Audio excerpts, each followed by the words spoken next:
You probably already know your cat's quirks. The 3 a.m. sprinting, the way they stare at the wall like something's there, the constant knocking things off shelves. Most owners chalk these up to just being a cat. But here's the thing, some of these behaviors are actually your cat's way of telling you something important. Today, we're counting down 10 behaviors that look totally normal on the surface, but could mean your indoor cat isn't getting enough mental stimulation to truly thrive.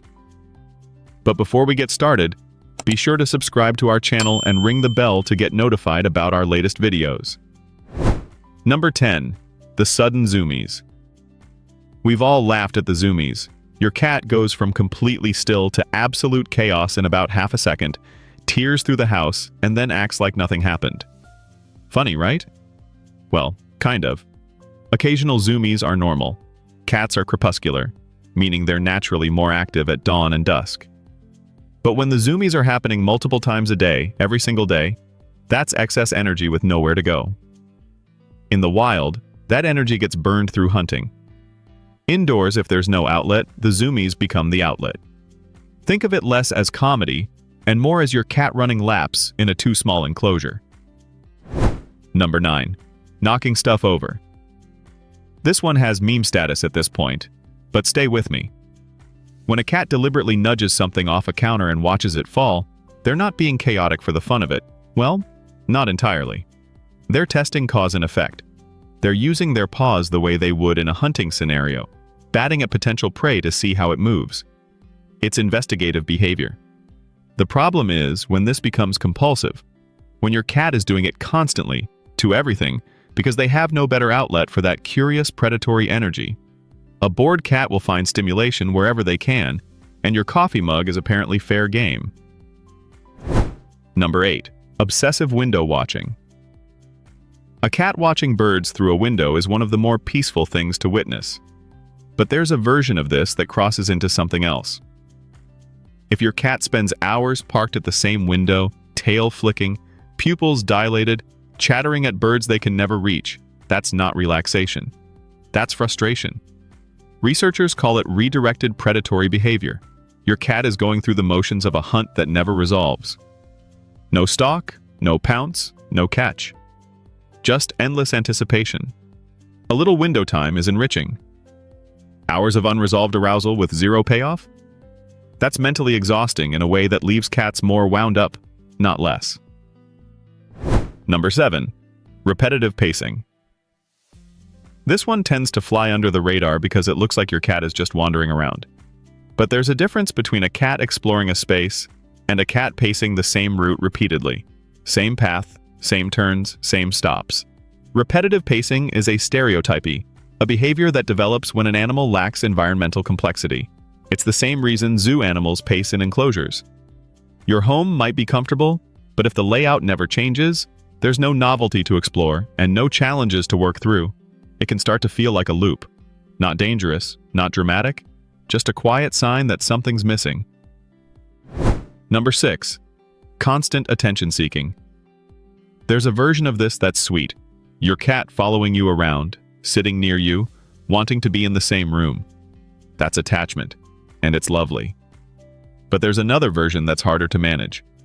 The cat that will not leave you alone. Meowing constantly, pawing at you, knocking things over to get a reaction, blocking your laptop screen. When a cat becomes hyper-dependent on human interaction for all of their stimulation, it usually means there's nothing else in their environment filling that role. You've become their entire entertainment system.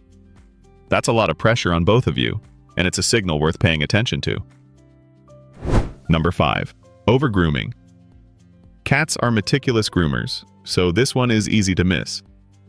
But if you notice thinning fur, bald patches, or your cat grooming the same spot over and over, especially on the belly, inner legs, or base of the tail, that's worth taking seriously. Over-grooming is often a self-soothing behavior.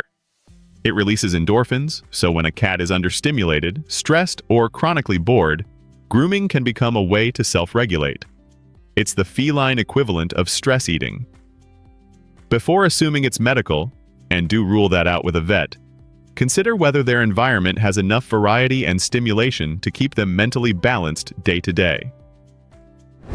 Number 4. Nighttime mischief.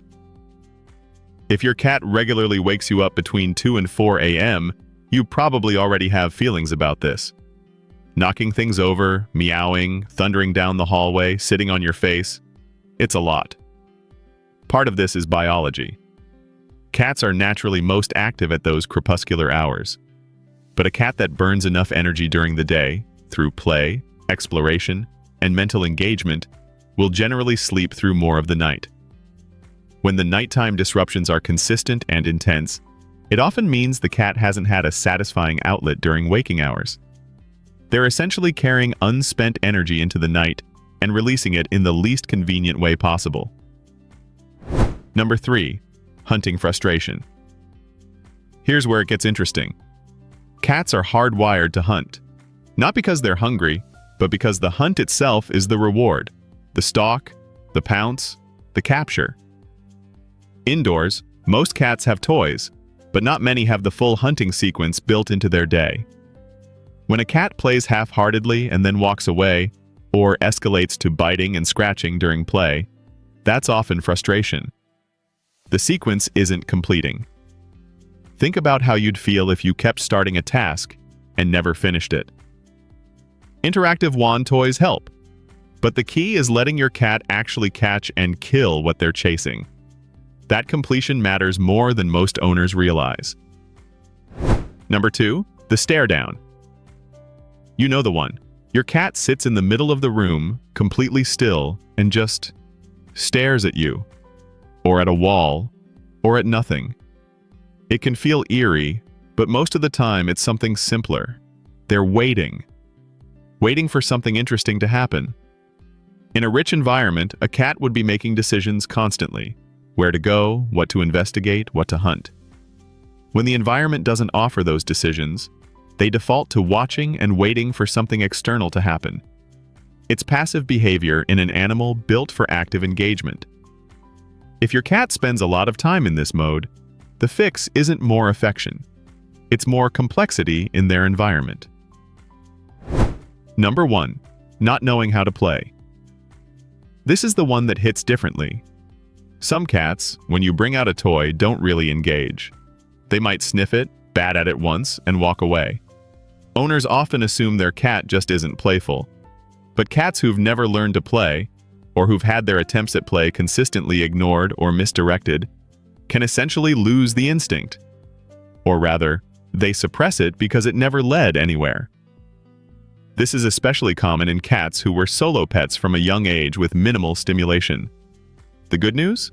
Play drive can be rebuilt. Start with fast-moving toys that trigger the prey instinct, keep sessions short, and always let them catch what they're chasing. So guys, none of this is about making you feel like you're failing your cat. Indoor cats can live wonderfully full lives, they just need a little intentional design.